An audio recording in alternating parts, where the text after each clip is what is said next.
اعوذ باللہ من الشیطان الرجیم بسم اللہ الرحمن الرحیم السلام علیکم ورحمۃ اللہ وبرکاتہ۔ میرے عزیز بھائیو بہنوں اور بچوں، رسول اللہ صلی اللہ علیہ وآلہ وسلم کے آزاد کردہ غلام حضرت ثوبان رضی اللہ تعالیٰ عنہ سے روایت ہے، جس کا مفہوم کچھ یوں ہے کہ اللہ کے رسول صلی اللہ علیہ وآلہ وسلم نے فرمایا، جس شخص کی جان اس حال میں اس کے جسم سے نکلی کہ وہ 3 چیزوں سے پاک تھا، وہ جنت میں داخل ہو جائے گا۔ نمبر 1 تکبر سے، نمبر 2 مال غنیمت کی خیانت سے، اور نمبر 3 قرض سے۔ حضرت ابو ہریرہ رضی اللہ تعالیٰ عنہ سے روایت ہے، رسول اللہ صلی اللہ علیہ وآلہ وسلم نے فرمایا، مومن کی روح اس کے قرض کی وجہ سے لٹکتی رہتی ہے حتیٰ کہ اس کی طرف سے قرض ادا کر دیا جائے۔ حضرت عبداللہ بن عمر رضی اللہ تعالیٰ عنہما سے روایت ہے، رسول اللہ صلی اللہ علیہ وآلہ وسلم نے فرمایا، جو شخص اس حال میں فوت ہوا کہ اس کے ذمے 1 دینار یا 1 درہم تھا، وہ اس کی نیکیوں سے ادا کیا جائے گا، وہاں آخرت میں دینار ہوں گے نہ درہم۔ حضرت ابو ہریرہ رضی اللہ تعالیٰ عنہ سے روایت ہے کہ رسول اللہ صلی اللہ علیہ وآلہ وسلم کے زبانہ مبارک میں جب کوئی مومن مقروض ہو کر فوت ہوتا تو رسول اللہ صلی اللہ علیہ وآلہ وسلم اس کے بارے میں پوچھتے، اور تمہیں کیا اس نے اپنے قرض کی ادائیگی کا سامان چھوڑا ہے؟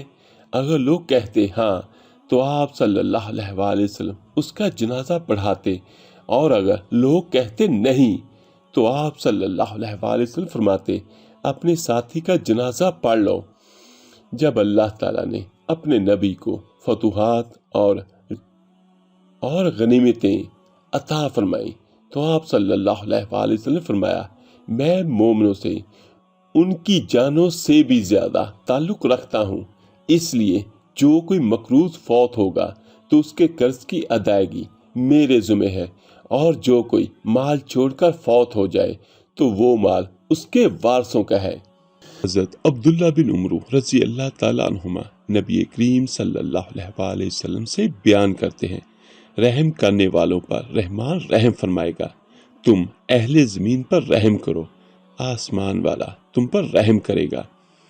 وسط نے سند میں وارد ابو قاس کے متعلق یہ نہیں کہا کہ وہ حضرت عبداللہ بن عمر رضی اللہ تعالیٰ عنہما کا مولا تھا، نیز بوذات کہا کہ حضرت عبداللہ بن عمر رضی اللہ تعالیٰ عنہما نے روایت کیا کہ نبی کریم صلی اللہ علیہ وآلہ وسلم نے فرمایا ہے۔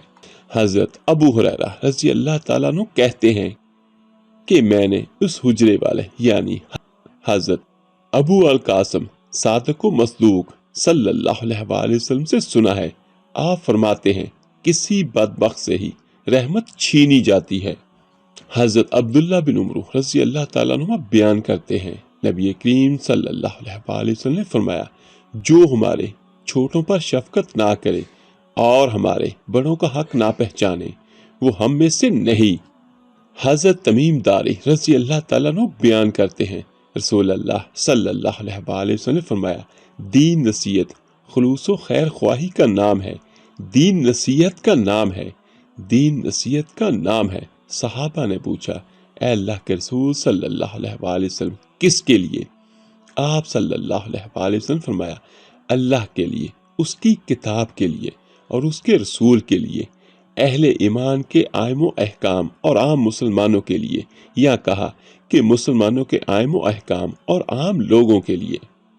حضرت جریر بن عبداللہ بجلی رضی اللہ تعالیٰ عنہ کہتے ہیں کہ میں نے رسول اللہ صلی اللہ علیہ وآلہ وسلم سے سننے اور اطاعت کرنے اور ہر مسلمان کے لیے خیر خواہی کرنے پر بیعت کر رکھی ہے۔ راوی نے کہا، چنانچہ وہ حضرت جریر رضی اللہ تعالیٰ عنہ جب کوئی چیز فروخت کرتے یا خرید کرتے تو کہتے، تحقیق جو چیز ہم نے تم سے لی ہے وہ ہمیں اپنی چیز سے جو ہم نے تمہیں دی ہے زیادہ پیاری ہے، چنانچہ تمہیں اختیار ہے، اپنی چیز یا مال واپس لینا چاہو تو لے سکتے ہو۔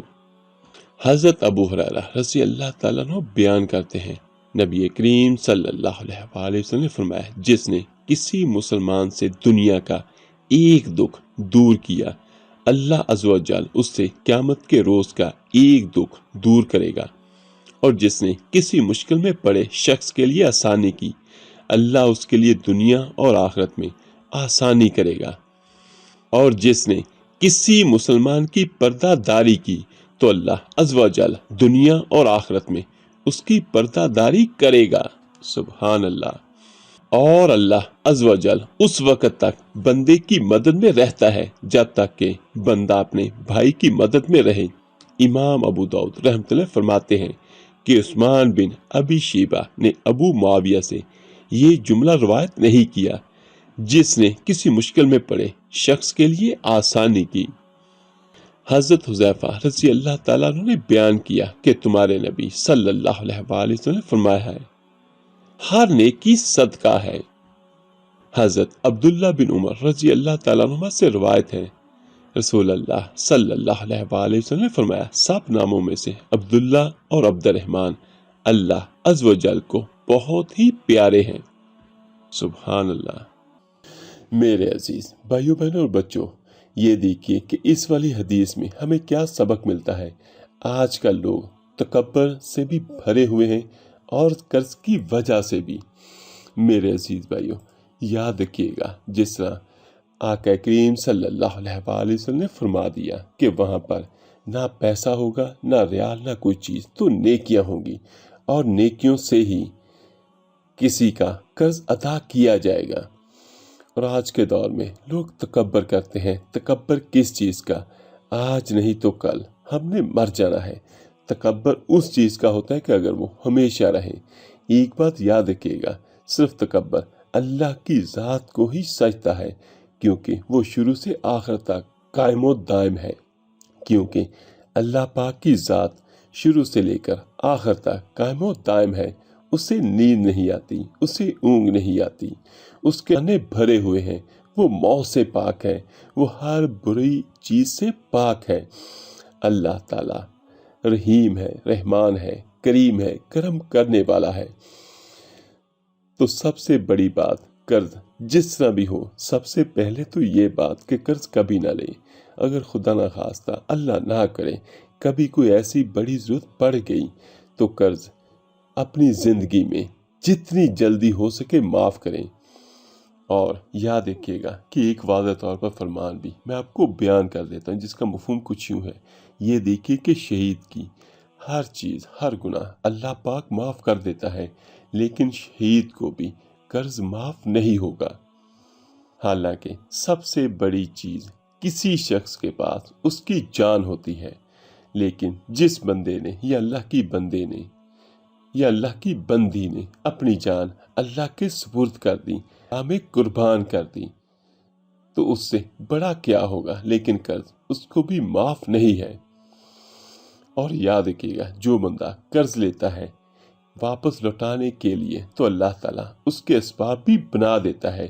اور اگر ایک بندے کی نیت ہی یہ ہے کہ میں نے قرض لیا اور غائب ہو گئے، یا جس طرح آج کل آن لائن فراڈ بہت ہوتے ہیں، لوگ دھوکے سے اگلے کی جیبوں سے رقم بٹورتے ہیں، میرے عزیز بھائیوں، یہ چوری ہے، ڈاکہ ہے، غلط ہے، اور اس کی سزا آخرت میں بہت بڑی ہوگی۔ قرض تو وہ ہے جو میں کسی سے پیار سے، محبت سے لے لیتا ہوں، لیکن قرض وہ تو اس کو ہم قرض کہتے ہیں، لیکن اگر ہم کسی سے پیسے بٹورتے ہیں تو وہ انتہائی غلط ہے، انتہائی بڑا گناہ ہے، بڑا گناہ ہے۔ تو آخر میں دعا ہے، اللہ پاک ہم سب کو تکبر سے اور مال کی خیانت سے اور قرض جیسی لعنت سے ہمیشہ ہمیشہ محفوظ رکھے۔ آمین ثم آمین۔ اللہ حافظ۔